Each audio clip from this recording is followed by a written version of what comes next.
पंतप्रधानांच्या निवासस्थानी एक महत्त्वाची उच्चस्तरीय अशी बैठक होते। अत्यंत हाय प्रोफाईल अशी ही बैठक होते। तीनही दलांचे प्रमुख या बैठकीत उपस्थित आहेत। पहलगाम हल्ल्याच्या पार्श्वभूमीवर ही महत्त्वाची बैठक आयोजित करण्यात आलेली आहे।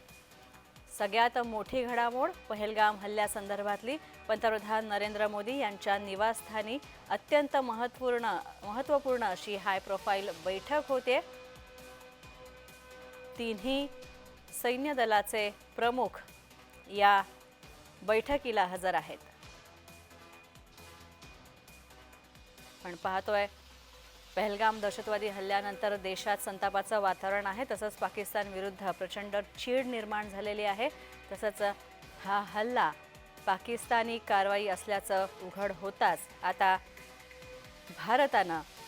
भारताची संरक्षण यंत्रणा आता सपाटून कामाला लागलेली आहे। नौदल, भूदल आणि वायुदलाचे प्रमुख या बैठकीत हजर आहेत। शुभम उमाळे आमचे प्रतिनिधी आमच्या सोबत आहेत। तर शुभम, अत्यंत महत्त्वाची घडामोड देशाच्या स्तरावर पंतप्रधानांच्या निवासस्थानी अत्यंत हाय प्रोफाईल अशी ही बैठक।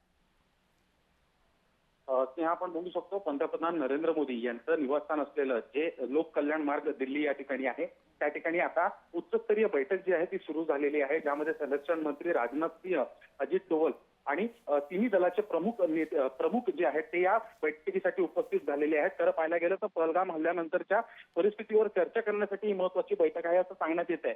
पण तरी आता एक दुसरा असा अंदाज आहे की कुठेतरी आता भारत देश पाकिस्तानवर युद्ध करण्यासाठी, पाकिस्तानसोबत युद्ध करण्यासाठी एकीकडे तयारी सुरू आहे का असं बघावं लागेल, म्हणायला हरकत नाही। कारण की मागच्या वेळेस देखील सर्जिकल स्ट्राईक जे आहे पंतप्रधान नरेंद्र मोदी यांच्या नेतृत्वाखाली जे आहे ते झालं होतं आणि त्यावेळेसच्या चर्चा देखील संपूर्ण जगभर पसरल्या होत्या।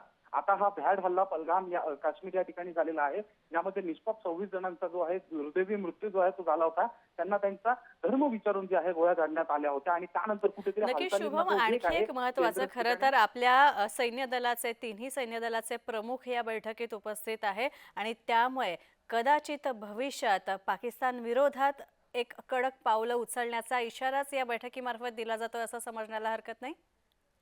अर्थात आता सरकार अवायला हरकत कुठला नाही आहे, कारण की आताच आपण राफेल विमानं जी आहेत त्याची देखील खरेदी केलेली आहे फ्रान्सकडून आणि त्यामुळे कुठेतरी ही युद्धाची तयारी आहे का, ही युद्धापूर्वीची बैठक आहे का असं म्हणण्यास हरकत नाहीये। नेमका पंतप्रधान नरेंद्र मोदी यांच्याकडनं आढावा घेतला जातोय तिन्ही सैन्य दलाकडनं की आपली तयारी कितपत आहे, आपल्याकडे सैन्य किती आहे, आपल्याकडे कुठल्या गोष्टीची कमी आहे, आपल्याकडे अजून कुठल्या हत्यार असतील किंवा अजून कुठल्या याची गरज लागणार आहे, याबद्दल ही चर्चा सुरू असते असं देखील सूत्रांकडनं कळत आहे। पण मात्र कुठेतरी भारत देश हा पाकिस्तानच्या विरोधामध्ये आता त्याला चूकपणे उत्तर देण्यासाठी तयारी करतो का हे पाहणं आता महत्त्वाचं असणार आहे। सोबतच रात्रीच्या वेळेस आपण बघू शकतो सीमेभागावरती आहे गोळीबार जो आहे तो देखील सुरू आहे, ज्यामध्ये आपलं भारतीय सैन्य जे आहे सडेतोड उत्तर जे आहे हे काश्मीरच्या सैन्याला देताना दिसून येत आहे, ज्यामध्ये त्यांचे लोक जास्तीत जास्त जखमी होत आहेत आणि मात्र भारतीय सैनिकांना कोणीही याच्यामध्ये जखमी होत नाहीये अशी देखील माहिती जी आहे ती थेट तिकडनं या ठिकाणावर येत आहे।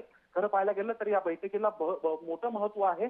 पंतप्रधान नरेंद्र मोदी यांच्या निवासस्थानी ही जी बैठक होताना आता आपल्याला दिसून येत आहे। स्नेहा, नक्कीच धन्यवाद शुभम या माहितीबद्दल। तर आपण पाहतोय पहलगामचा दहशतवादी हल्ला आणि त्यानंतर सीमेवर वाढत चाललेली तणावाची स्थिती, पाकिस्तानकडनं वारंवार होत असलेलं युद्धबंदी कायद्याचं उल्लंघन, या सगळ्या पार्श्वभूमीवर पंतप्रधानांच्या निवासस्थानी होणारी ही हाय प्रोफाईल बैठक अत्यंत महत्त्वाची ठरते। आपण पाहतोय पंतप्रधान नरेंद्र मोदी यांच्या निवासस्थानी नौदल, वायुदल आणि लष्कर या तिन्ही दलांचे प्रमुख हजर आहेत। पहलगाम दहशतवादी हल्ल्याच्या पार्श्वभूमीवर ही बैठक बोलावण्यात आलेली आहे। खरं तर या हल्ल्यानंतर देशात उच्चस्तरीय घडामोडींना वेग आलेला आहे।